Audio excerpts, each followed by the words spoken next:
Wack went to somebody's house and like rung the doorbell. What in the fuck is going on? By the way, if you're wondering, if you're saying go back to the Melly case, the Melly case is going to restart in about 2 minutes or so. So 2 minutes or so, we're going back, all right? Here Wack says. He says, YK Osiris, I've been knowing you for a while. But this for you, you need your ass whooped. Those men that sat there and watched, that were in arm's reach, y'all cowards as well. Wow. Then he says, so what if a woman works at a strip club? So what if she has OnlyFans doing whatever? So what if she raps songs about how good something is? That gives no man the right to force himself on any woman. Meek Mill, if you ain't going to check YK Osiris publicly, don't ask this woman to look the other way publicly. They make a few places for people like this. Prison, ER, and the mortuary. By the way, I think the reason why Wack is also saying this, Wack has a daughter that I believe just went to university. And I don't have kids at the moment, but I could imagine having a daughter at that stage of her life, which I would say generally women start to become like sexually active. As a father, you probably look at those things very different, right? So I think Meek, who, you know, he has a son. I know he has another child. I don't know if it's a son or a daughter.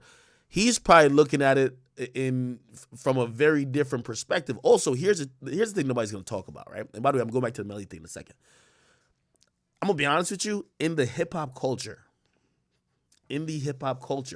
you see artists and you see people of position and power generally lead, I won't say on some aggressive force and shit, but they almost assume that a majority of women are down with their advances, if that makes sense. You get what I mean? Like, a lot of times these celebrities, especially if they're R&B singers, like, I've heard a bunch of stories about, like, Trey Songz, and not to, like, put him in anything, but those stories usually have one theme.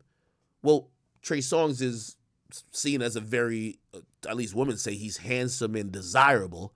So when Trey Songz is hearing that all the time, and he's anywhere with women, he almost feels they're down with the program already. Like, all right, shit, these bitches want me. Like, all right, bet.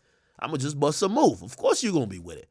So that is part of, I think, the music industry that nobody's really talking about.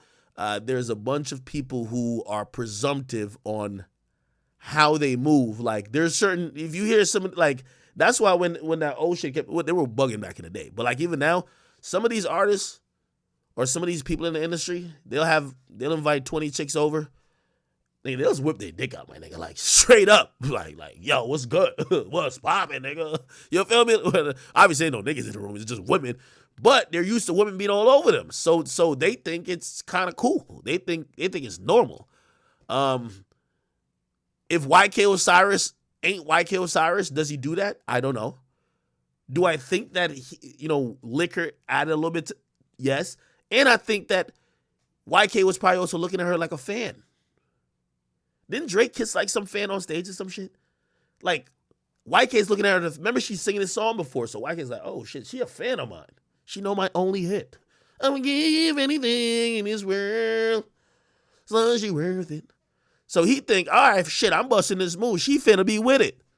Not reading social cues, not seeing the shit's awkward as hell, you know? This is what it is. All right?